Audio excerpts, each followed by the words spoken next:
Single use plastic రహిత నగరంగా తీర్చిదిద్దేందుకు చర్యలు తీసుకుంటున్నామని నగరపాలక సంస్థ కమిషనర్ ధ్యానచంద్ర వెల్లడించారు.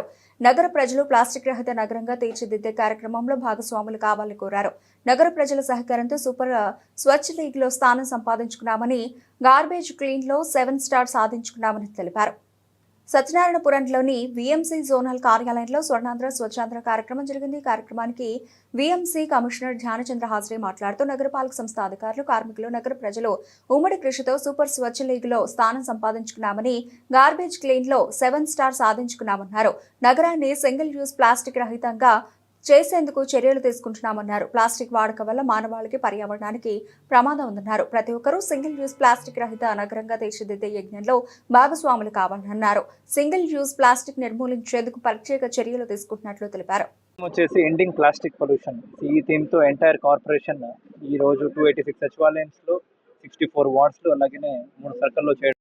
ముఖ్యంగా ఫోకస్ ప్లాస్టిక్ అంటే ఒక్కసారే మనం వాడి మనం అలా పడేసే ఇంత ప్లాస్టిక్ ఏముందో అది ఎంటైర్ సిటీలో మనము బ్యాన్ ఉంది గట్టిగా జరుగుతుంది. కాకుండా మనకి వచ్చే ఒక మంత్ ప్రతిరోజు కూడా ఈ సింగిల్ యూజ్ ప్లాస్టిక్ పైన భారీ ఎత్తున డ్రైవ్ ఆల్రెడీ ప్లాన్ చేయడం జరుగుతుంది. ఎట్టి పరిస్థితుల్లో ఎక్కడ కూడా సింగిల్ యూజ్ ప్లాస్టిక్ చేయడానికి ఉండకూడదు. అలాగే మార్కెట్ ప్లేసెస్ ఉండొచ్చు, షాప్స్ ఉండొచ్చు, ఎక్కడెక్కడ ట్రై లైసెన్స్ ఉన్నాయో అవన్నీ కూడా నేను విన్నపం ఏంటంటే దయచేసి సింగిల్ యూజ్ ప్లాస్టిక్ వాడొద్దు. హెఫ్టీ ఫైన్స్ కూడా వేయడం జరుగుతుంది. అలాగే జనరల్గా పబ్లిక్కి కోరేది ఏంటంటే మీరు కూడా కన్జంప్షన్ తగ్గించాల్సిన బాధ్యత పబ్లిక్కి ఉంది. ఒక్కొక్క ప్లాస్టిక్ బ్యాగ్ వదిలేసి మీరందరూ కూడా ఒక క్లోత్ బ్యాగ్ తీసుకుని వెళ్తే ఖచ్చితంగా ప్రతిరోజు వాడే ఐటెంలో బ్యాగ్ తీసుకెళ్తే మీరు సింగిల్ యూజ్ ప్లాస్టిక్ మీరు కూడా వాడడం ఆపుతారని ఖచ్చితంగా నేను భావిస్తున్నాను. మాకు సపోర్ట్ చేయండి, మీరు కూడా కన్జంప్షన్ తగ్గించండి. సింగిల్ యూజ్ ప్లాస్టిక్ వల్ల చాలా హెల్త్ హజార్డ్స్ ఉన్నాయి కాబట్టి విజయవాడని plastic free city, single use plastic free city అని మనం గొప్పగా డిక్లేర్ చేసిన అవకాశం కూడా దీంట్లో ఉంది. అందరికీ కంగ్రాచులేషన్స్. ఎందుకంటే విజయవాడ సిటీ మీరందరూ సపోర్ట్ వల్ల సూపర్ స్వచ్ఛ లీగ్లో ఎంటర్ అయ్యాము. అలాగే గార్బేజ్ ఫ్రీ సిటీలో కూడా 7 స్టార్ రావడం జరిగింది. కాబట్టి ఇప్పుడు మళ్ళీ ఎక్కువ బాధ్యతతో అధికారులైనా, అలాగే కార్పొరేటర్స్ అయినా, అలాగే పబ్లిక్ అయినా మనం ఇంకా కృషి చేయాల్సిన అవసరం ఉంది.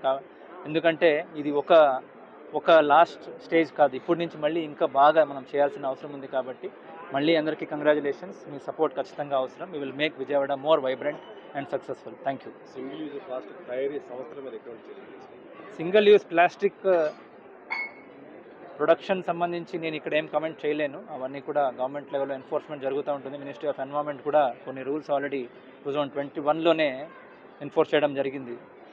ముఖ్యంగా చూస్తే వాటర్ బాటిల్ ఇప్పుడు ఈ కంట్రీలో మనకి ఎక్స్టెండెడ్ ప్రొడ్యూసర్ రెస్పాన్సిబిలిటీ కూడా ఆమోద్ చేస్తున్నాము. సో మనం వచ్చేసి డిమాండ్ ఈజ్ వెరీ ఇంపార్టెంట్. మనము ఇండివిజువల్గా డిమాండ్ తగ్గిస్తే న్యాచురల్లీ ప్రొడక్షన్ అనేది ఖచ్చితంగా ఆగిపోద్ది. ప్రొడక్షన్ అయ్యి ఏం వస్తున్నా కూడా అదంతా కూడా ఇల్లీగల్ ప్రొడక్షనే. వచ్చే సప్లై చైన్ని ఖచ్చితంగా వచ్చే రోజులో అరకట్టడం జరుగుతుంది. బట్ విజయవాడ నగరం, విజయవాడ కార్పొరేషన్, విజయవాడ నగరంలో ఉన్న అందరూ ప్రజలు మనం ఒకటే అనుకుంటాం, ఇప్పటి నుంచి మనం సింగిల్ యూజ్ ప్లాస్టిక్ వాడకపోతే ఖచ్చితంగా అది ప్రొడక్షన్ అనేది ఆగడం జరుగుతుంది. అది ఎనీవే మనం డిమాండ్ తగ్గిపోతే సప్లై కూడా ఆగిపోతుంది. దాన్ని ఆల్రెడీ ఎలా చర్యలు తీసుకోవాలని కలెక్టర్ గారు కూడా దీనిపైన ఒక యాక్షన్ ప్లాన్ రెడీ పెట్టుకుని ఇండస్ట్రీస్ వాళ్ళతో కూడా మాట్లాడుకుని దాన్ని కూడా యాక్షన్ ప్లాన్ తయారు చేస్తున్నాము. But we will ensure that demand is reduced. We will not use it at our personal level. Thank you.